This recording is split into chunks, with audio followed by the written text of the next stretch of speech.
Isang mapagpalang umaga sa ating lahat, mga kapatid ko kay Kristo, mula sa The Solidra Morning Devotion. Isang kagalakan na muli tayo ay makapagbulay-bulay sa salita ng Panginoon sa umagang ito. Mga ilang minutong pagbubulay-bulay ng mga salita ng Panginoon upang papurihan at sambahin ang ating Panginoong Hesukristo. Ang ating pong pagbubulay-bulayan ngayong umaga ay matatagpuan sa Pahayag. Pahayag 20, talatang 11 hanggang 12. Ito po ang sinasabi. At nakita ko ang isang malaking luklukan, maputi at ang nakaluklok doon. Nasa kanyang harapan, ang lupa at ang langit ay tumakas at walang nasumpungang kinalalagyan nila.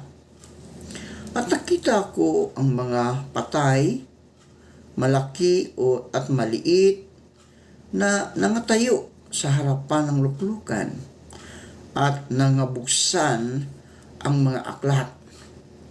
At nabuksan ang ibang aklat na siyang aklat ng buhay, at ang mga patay ay hinahatulan ayon sa mga bagay na nasusulat sa mga aklat, ayon sa kanilang mga gawa. Pinagpala na po tayo sa pagkabasa at pagkarinig ng salita ng Panginoon. Tayo po ay manalangin. Salamat, Panginoon, sa magandang umaga na iyong ibinigay sa amin. Salamat dahil ikaw, Diyos, ay patuloy na iniingatan mo kami sa aming pagtulog. Sa umagang ito, Diyos, patuloy kong inilapit sa inyo na kami iyong ingatan sa aming pananambahan ngayong umaga. Ilayo mo po kami sa anumang mga pagsubok, sa mga tukso, upang kami, O Diyos, ay makapanambahan ng buong puso at wala pong anumang sagabal sa aming isipan at sa aming buhay. Maraming salamat po, Panginoon, sa pangalan ni Jesus. Amen. Sabi ng Pahayag, Kapitulo 20, talatang 11 hanggang 12, at nakita ko ang isang malaking luklukan, maputi, at ang nakaluklok doon na sa kanyang harapan, ang lupa at langit ay tumakas, at walang nasumpungang kalalagyan nila. At nakita ko ang mga patay, malalaki at maliliit, na nangatayo sa harapan ng luklukan, at nangabuksan ang mga aklat. At nabuksan ang ibang aklat na siyang aklat ng buhay. At ang mga patay ay hinahatulan ayon sa mga bagay na nasusulat sa mga aklat ayon sa kanilang mga gawa. Kapag tinatalakay ang paghatol, mga kaibigan, ang dakilang puting trono, maraming mga kapatid ang naniniwala base sa 2 talatang ito ng Biblia na ito ay para lamang sa mga di mananampalataya, na walang pananampalataya sa Diyos. Iniisip nila na kapag dumating ang katapusan ng mundo, hahatulan ng Panginoon ang bawat tao ayon sa kanilang mga gawa. At ang lahat ng di mananampalataya ay kukundinahin at parusahan. Gayunpaman, ang lahat ng mga mananampalataya ay pinatawad, sapagkat kanila nang natanggap ang pagtubos ng Panginoong Hesus, gayang hindi na nila kinailangan pang sumailalim sa paghatol, Ngunit maaring direktang makapasok sa kaharian ng langit. Ngunit ito iba talaga ang mangyayari. Ito ang magiging focus ng ating devotion ngayong umaga. Una, kailangan nating maging malinaw na ang dalawang talatang ito mula sa aklat ng pahayag ay mula sa isang pangitain na nakita ni Apostol Juan. Kung paano natutupad ang mga pangitain ay hindi isang bagay na lubos nating maipaliwanag batay sa literal na kahulugan ng banal na kasulatan. Ito ay isang bagay na tunay lamang nating mauunawaan pagkatapos magsimulang gumawa ng Diyos.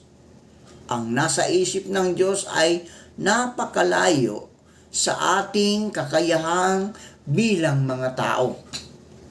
Ang kanyang gawain ay kamangha-mangha at hindi maaarok. Kaya hindi dapat nating ito limitahan batay sa ating sariling paniniwala at haka-haka. Kung gayon, ano ang sinasabi ng Biblia tungkol sa gawain ng paghuhukom ng Diyos sa mga huling araw? Tingnan natin kung ano ang sinasabi ng Biblia. Sapagkat siya'y dumarating upang hatulan. Upang hatulan ang lupa. Kaniyang hahatulan ng katuwiran ang sanlibutan at ng karapatan ang mga bayan. Ayon sa Awit, Kapitulo 98, talatang 9. At siya'y hahatol sa gitna ng mga bansa at sasaway sa maraming tao.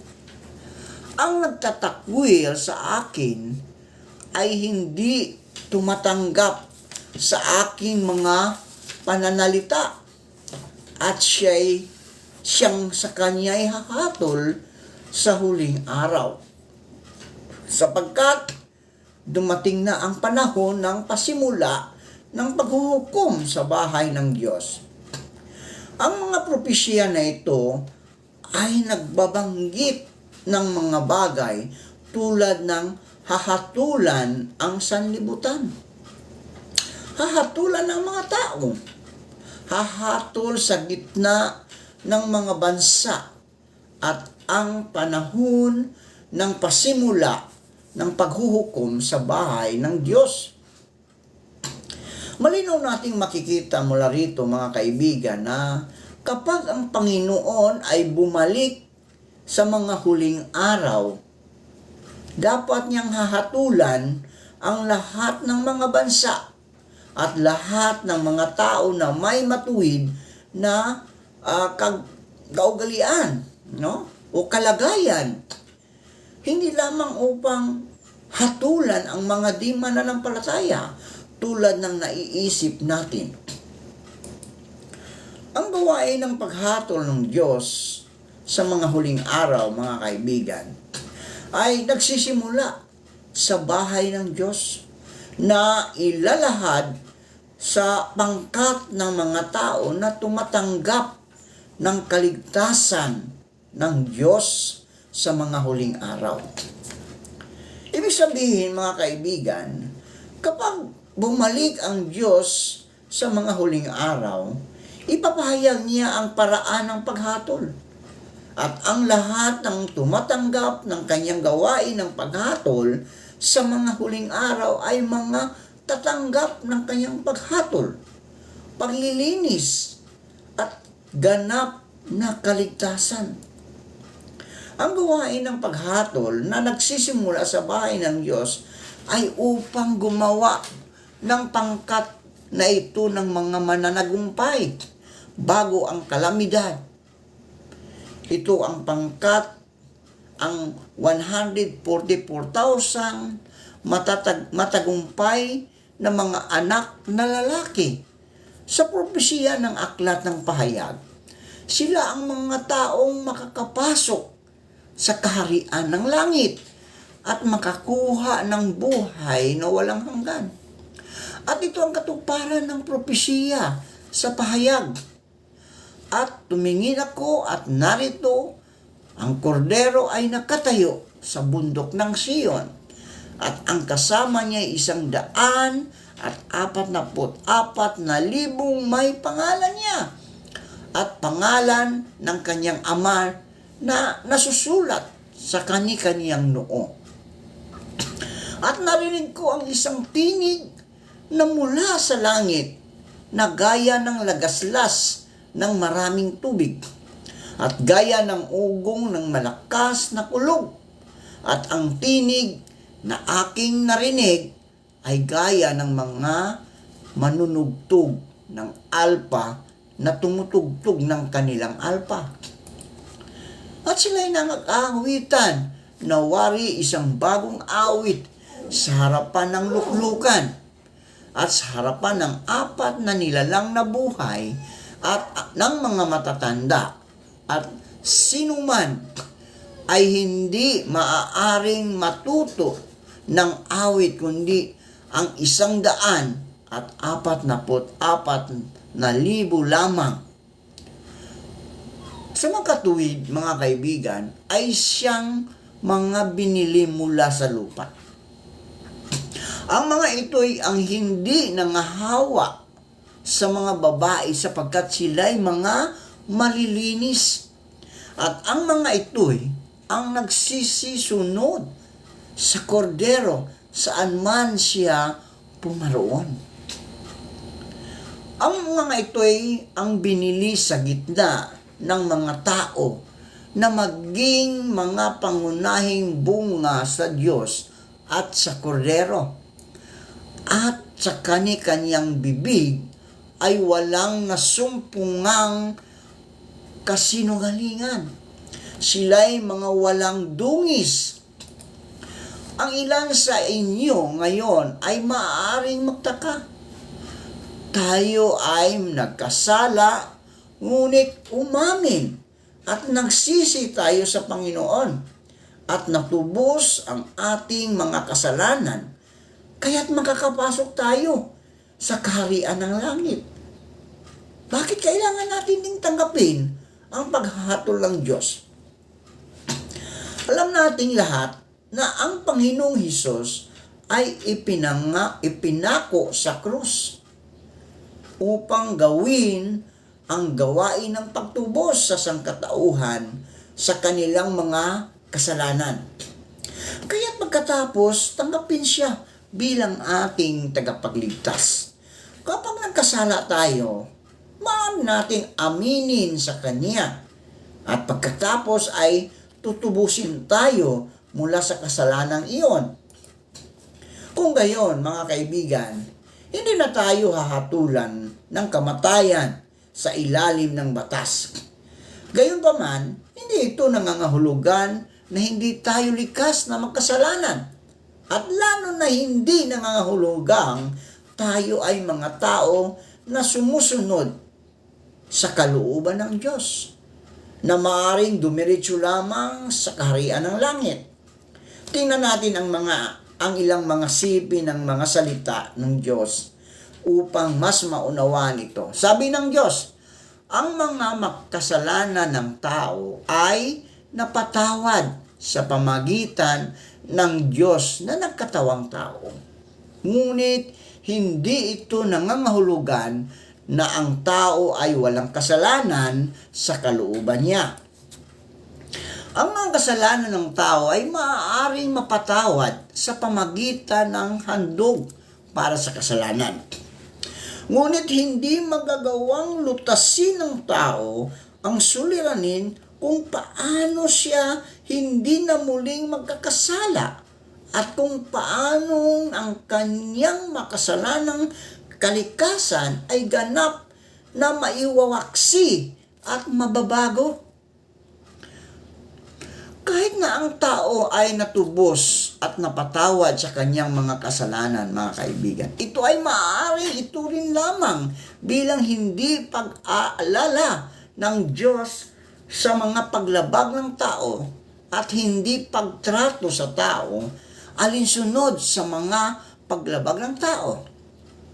Subalit, kapag ang tao na namumuhay sa laman at siya ay hindi pa napapalaya mula sa kasalanan, siya ay maaaring magpatuloy lamang sa pagkakasala.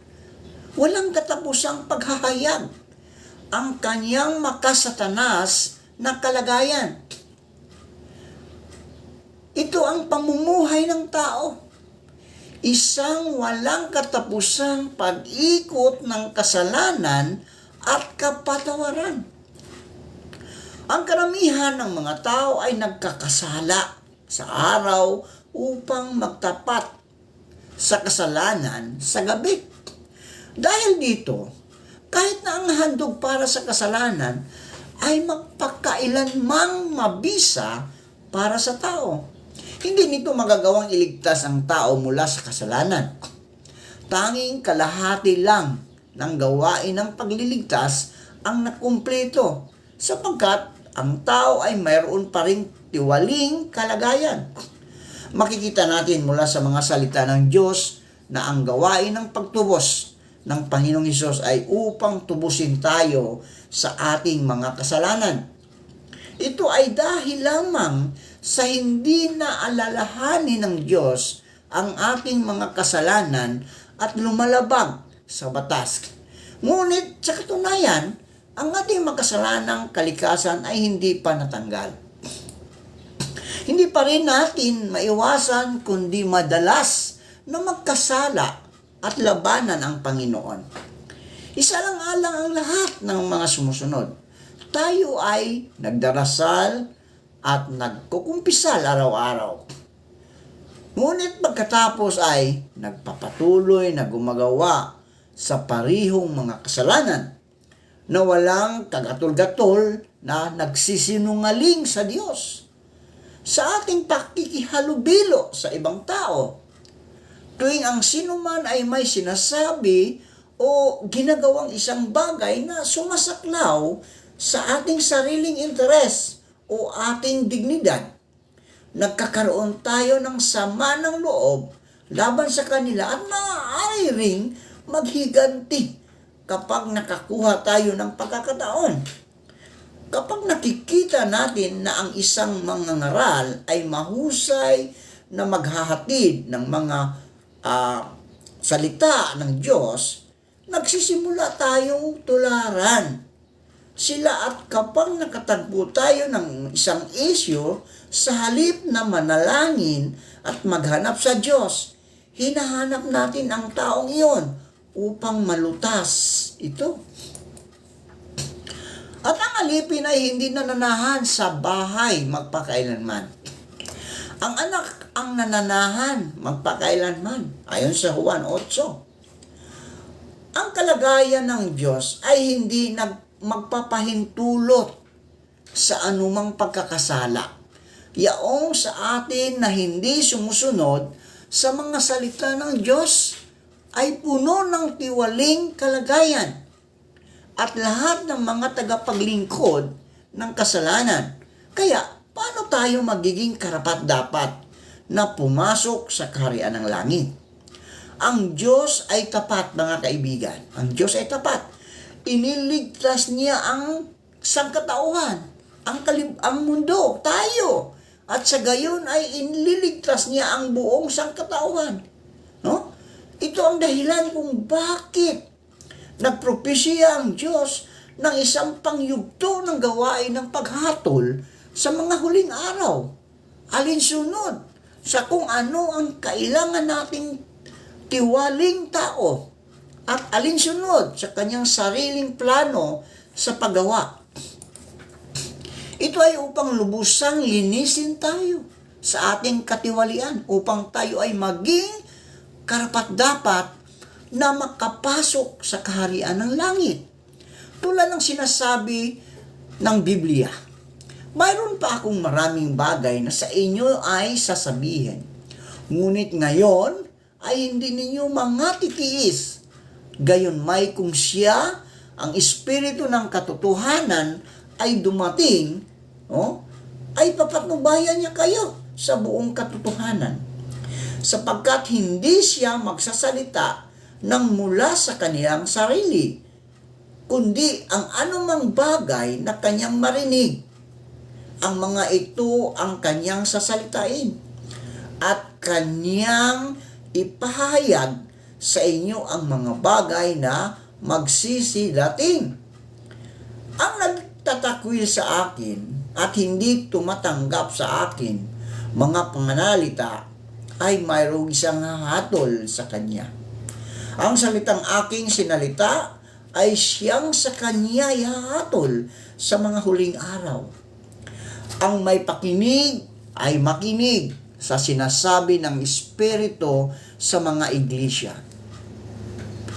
Makikita natin dito, mga kaibigan, na kapag ang Panginoon ay bumalik sa mga huling araw, siya ay magpapahayag ng mga katotohanan upang gawin ang gawain ng paghatol na nagsisimula sa bahay ng Diyos sa pamagitan ng kanyang mga salita.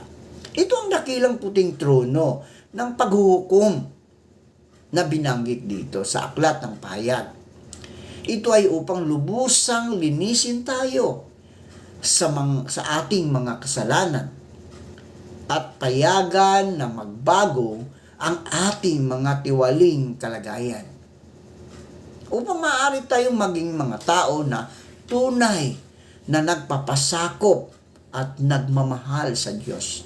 At sa gayon ay maaari nating matanggap ang buong kaligtasan ng Diyos. Ito ang dahilan kung bakit napakahalaga para sa atin na tanggapin ang gawain ng paghatol ng Diyos sa mga huling araw. Kaya upang maaari tayong ganap na maligtas at makapasok sa kaharian ng langit. Tayo po ay manalangin. Marami pong salamat, Panginoon, sa mga salita na aming napagbulay-bulayan ngayong umaga. Salamat, Panginoon, na bilang iyong mga anak ay sa mga huling araw ay kami ay iyong dadalhin doon sa iyong kaharian, ang buhay na walang hanggan. Kami po umaasa na sa lahat ng pagsubok dito sa mundo, amin itong malalampasan at matagumpayan. Dahil habang kami ay narito, marami pa kaming mga pagsubok na mararanasan, Panginoon. Parang isang ginto, Panginoon, na para makita ang tunay na ginto ay kailangan itong tunawin, ilagay sa apoy. Kaya kaming mga mananampalataya, O Diyos, hindi kami accepted sa mga bagay ng pagsubok upang makita sa iba na kami ay mga tagasunod mo, Panginoon. Pagpalain mo po, Panginoon, ang lahat ng nakikinig ng iyong mga salita ngayong umaga. Ilayo mo sila sa anumang kapahamakan. Maging ang kanilang buong sambahayan, O Diyos, ingatan mo. Panginoong Hesus, tulad ng mga alagad mo, nagpapasalamat po kami sa inyong pagtitiwala at pagtawag sa amin para maglingkod sa iyo kahit hindi kami karapat-dapat. Makakaasa po kayo na hindi po namin sasayangin ang magandang pagkakataon na ibinigay mo sa amin. Amen at amen.